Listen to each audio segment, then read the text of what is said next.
Good morning. Welcome to AP Computer Science A. Today we are going to go over section 5.3, parameters, primitive versus class type parameters. So we are going to continue working with methods, but we're going to, in parameters, but we're going to find out what is the difference whenever you pass a primitive type parameter versus a class type parameter. And you should have your repo ready to go. Be sure to type in your name, your period. Don't forget to click submit once you are done so you can get credit for this assignment. Now, if you notice above, we have the adhesive shape classes, the circle, the rectangle, and the regular polygon that you also have as part of your notes for the semester one. If you go back to section 2.4, on section 2.4, on the second page, you start seeing the code for the circle, for the rectangle, and for the regular polygon that you will be using tomorrow when you are coding your coding activities on adhesive. But let's go start with primitive types. So we're going to start with something simple. What we're going to do, we are going to declare and initialize an integer. Then we're going to create a method where we're basically just going to be adding one. And we're going to see what happens. So let's start on line number 17. I'm going to declare and initialize a integer. So int lowercase. We're going to name it num. And we're going to initialize it to a value. Let's initialize it to value 5. Next, we are going to call a method. And we're going to, I just need to add 1 to the number. So we're going to say add 1 will be the method. And we're going to pass in the argument num. Remember, it's called argument, or they also call it a actual parameter. So now that we have that declaration, we can place the method above the main method or below. Most programmers will prefer to place it above, leaving the main method all the way on the bottom of the program. So we have public. That means that anybody can use it outside the class. Static means that we don't need to create an object in order to be able to use this method. Void, we are not going to return anything. We're going to talk about return values on section 5.4, which is the next lesson. And the name of the method is called add1. We are going to send in the argument num, the integer num. So therefore we need to receive it, and it's going to be a formal parameter or a parameter. So therefore we need to be able to initialize it, and we can give it the same name, num, but I want to give it a different name, x. And most of the time you will find that they actually are going to give it a different name within the method. And what we're going to do, we're just going to do x plus plus, and we're going to increase it by 1. So let's say whenever we compile the program and run it, it's going to be looking for the main method. It's going to find it. Then it's going to go to line number 22, line number 23. It's going to declare initialize the integer num to 5. Then it's going to go to line number 25.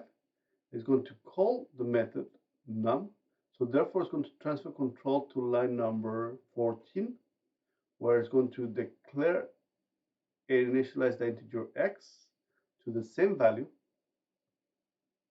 And then it's going to increase it by 1. Once it finishes, on line number 17, it's going to transfer control to line 26, and we are going to print it.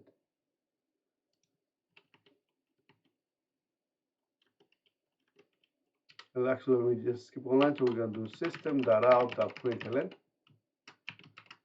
And we're going to say just print num. So therefore, since we increase it by, it used to be, we're going to send in a 5, received it. We're going to increase it by 1.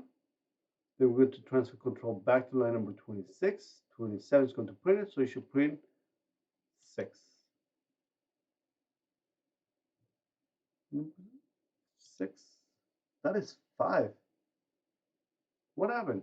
Did we increase it by 1? X plus plus means that we increase it by 1. So let's go and print the value of x in here. So let's go and do system.out.println and say the value of x.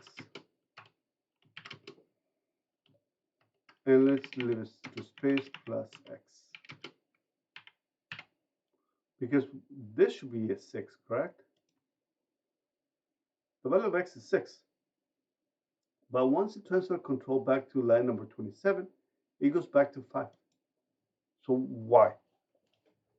In order to be able to understand what's happening, what we're going to do, we are going to come back to memory within Java. And this is what happens. Now we are working with methods. We are going to have our main method here. And thus, once we get once we find the main method, it's going to start here. It's going to create a section within the stack memory where it's going to hold all the variables. Now it's going to go to line number 24, where it's going to declare a variable, an integer,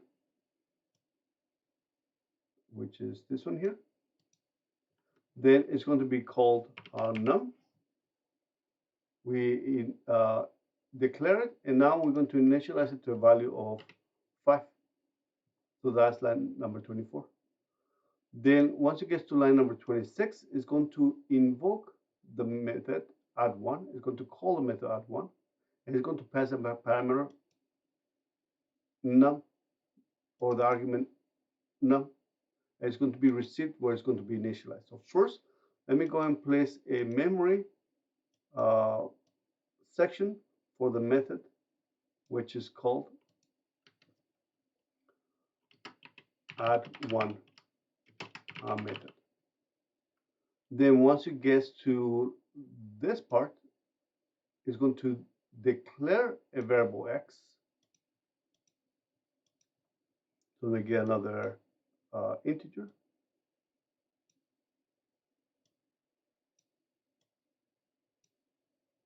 And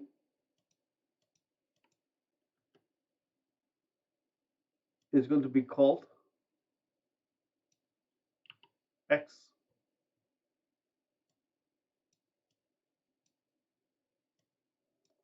And we are going to pass in the value 5. So it's going to copy the 5 here. Now, once it gets to line number 16, it's going to increase it by 1. So now it's going to be 6.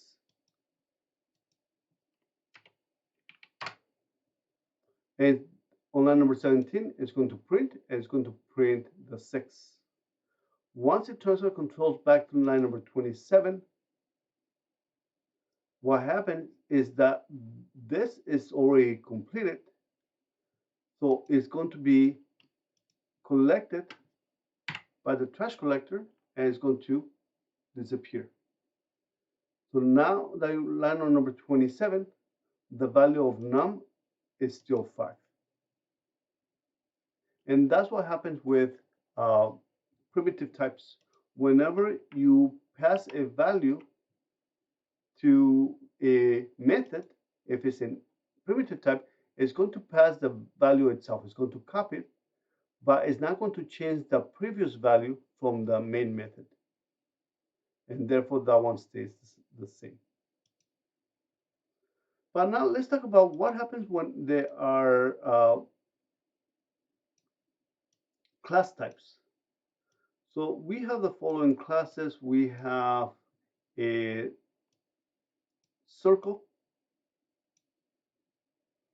a rectangle, and a polygon. Let's talk about the rectangle. So if we look at the class rectangle, we have the class rectangle. We have the following instance variable, length and width, and we're going to talk about instance variable in this chapter as well, where it gets to be initialized, both of them to 1.0. Then we have 3 constructors. We have the first constructor is a rectangle, where it's going to leave the length and the width to 1.0. There's going to be another constructor on line number 19 where it's going to take a value, a double length, and the length and the width is going to be initialized to the same value. So therefore, it's not going to be a rectangle. Well, it will be a rectangle, but it'll also be a square.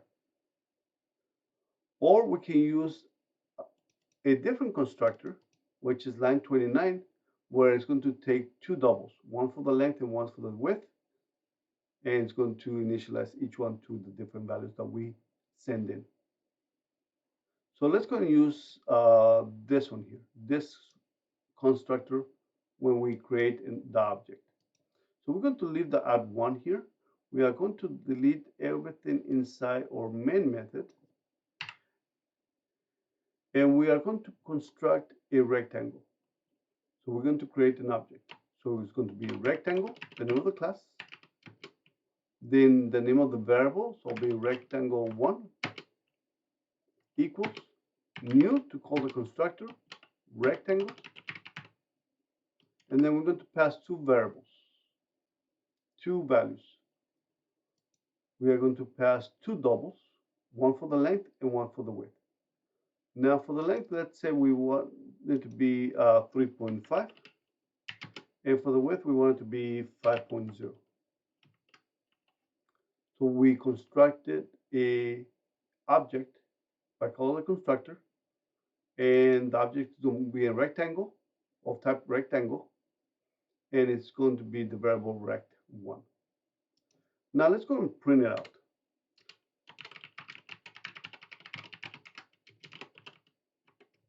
Now remember that whenever we talked about printing out objects, whenever we print out the object, it's going to be calling the method toString. So if we go down, we have the setLength method. Notice that this is a non-static method. It doesn't say static, public void static, or public static void.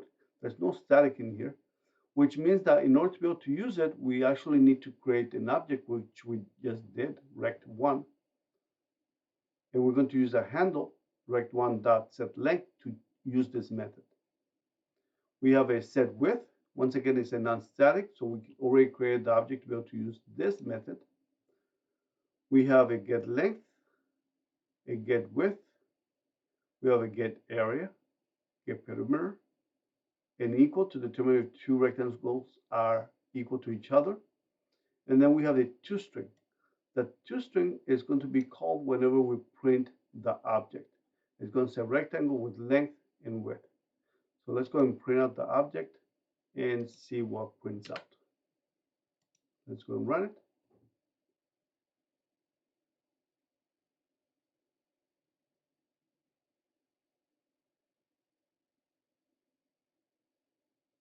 Run it.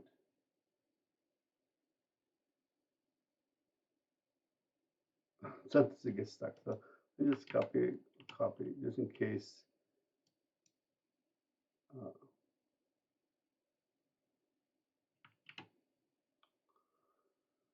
Reload it.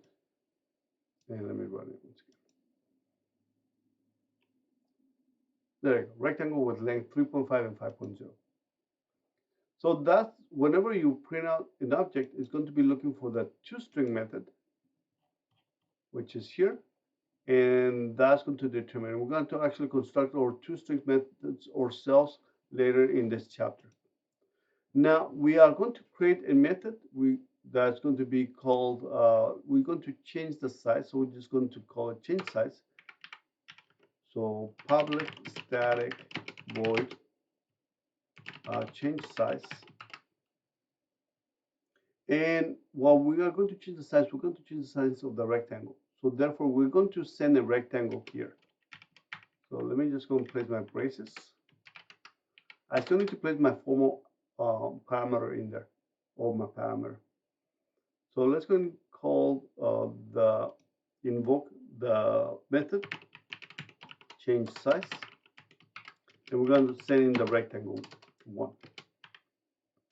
So therefore, in the method, we are going to be receiving the rectangle. We have to do a formal parameter. So therefore, it's going to be of class rectangle. And we can call it rectangle 1. We can give it the same name if we want. I'm just going to say R. I want to give it a different name. And what we're going to do, we're just going to change the size. So now we're going to increase it by 1. We're going to increase it to 4.5 and to 6. And the way that we're going to do that, we are going to invoke or call the method that's going to be set length, and we're going to send in a double, the new length, and set width, we're going to change to a new width. So from the method, we're going to say the new name of the rectangle that we are receiving. It used to be rect1 when we send it in, but when we received it, it's going to be R. So R dot, that's going to be the handle, set length, and the argument is going to be the new length, which is 4.5. And we're going to do the same thing with the width, set width. And we're going to increase it by 1, so it'll be 6.0.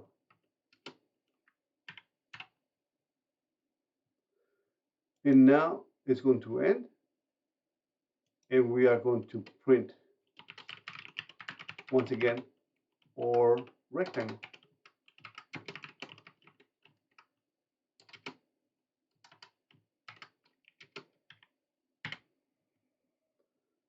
So let's see what happens, right? Before, when the argument, when the parameter is a primitive type, even though we change it here, once it ends, it doesn't get changed here. But whenever it's a class type, or whenever it's an object that we are receiving or a reference to the object, notice that the rectangle is now 3.5 and 5.0, but now once we print it, it got changed to 4.5 and 6.0. So it did get changed. So this is what happens in memory. First, let me go and create my main method, location for my area. Now we are going to create a rectangle in line 30 to 3.5 and 5.0. So I'm going to create a rectangle. Well, first, I am going to declare it. It's called rectangle. And remember that whenever we actually declare an object, it's going to point to a rectangle, and it's going to be the memory location, and it's going to print, it's going to point to the memory location. And now that we initialize it to 3.5, this will be equal to 3.5, and the width will be 5.0. But in the main method, it's only holding the memory location where the object is being held. So once we go to line number, it's going to print it out. Once we go to line number 34, it's going to call the change size method, which is over here on line number 20. So let me go and create a new section for the memory.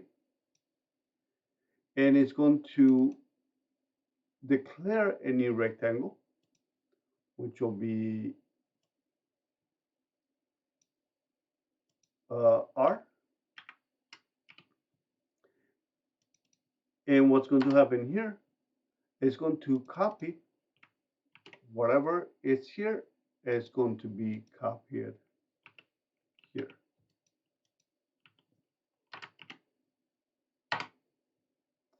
So therefore, it's going to be pointing to exactly the same rectangle as within the main method.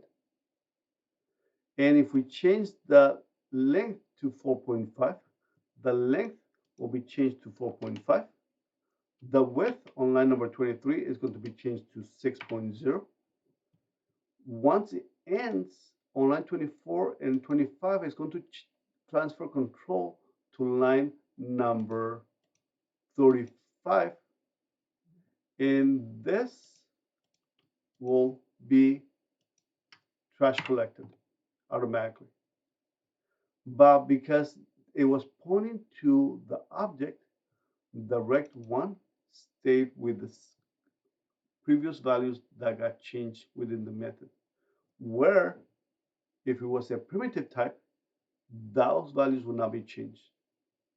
Does that make sense? Perfect. Now let's do one more thing.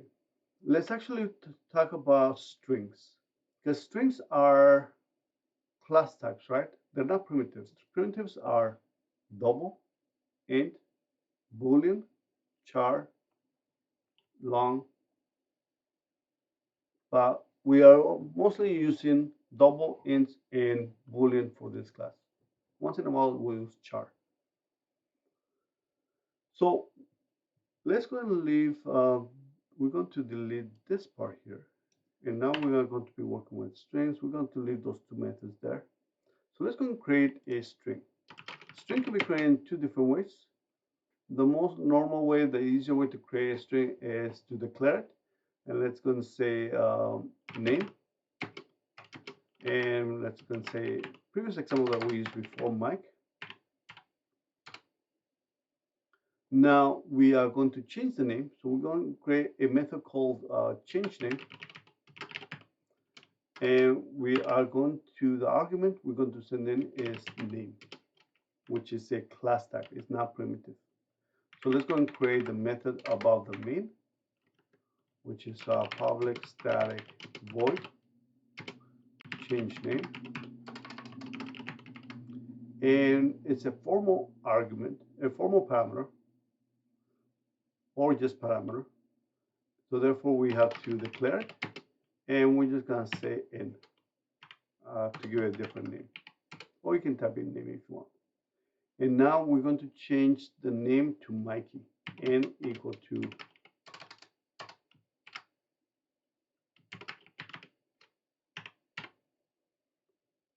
last, we're going to print the name.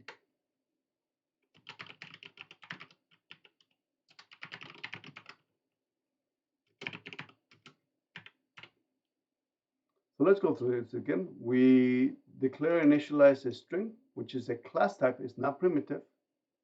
Then we are going to invoke the method. We're going to call a method, and we're going to send in not the object, but the reference to the object, right? We're going to send in the memory location of the object. We're going to receive it, and we're going to name it n. We're going to declare initialize as n. Then we're going to change it to Mikey. Then it's going to end. It's going to send control back to line number 38. 39 is going to print it, so therefore it should print Mikey. But it doesn't. Why? If it's an object, and we, on the previous example, we noticed that it did get changed, but why does it not get changed whenever we are using a string? That is an excellent question. So let's quickly say what happens here. So let's say we're not dealing with this rectangle any longer.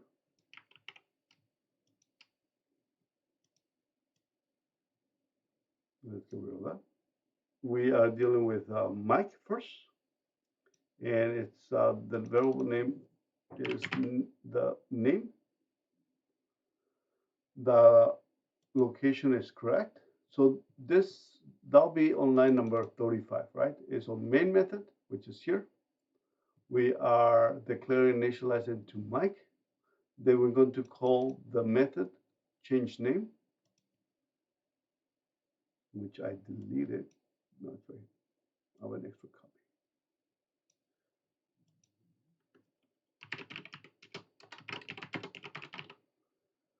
Now we are going to declare a string and name it n. Now remember that whenever is a string,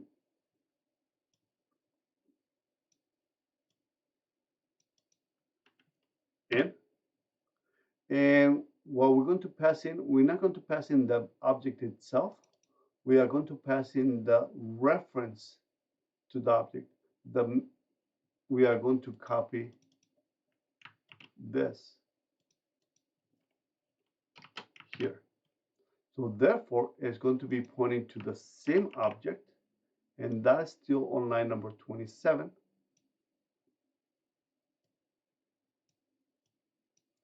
But once we go to line 29, remember the strings are immutable. That means that they cannot be changed.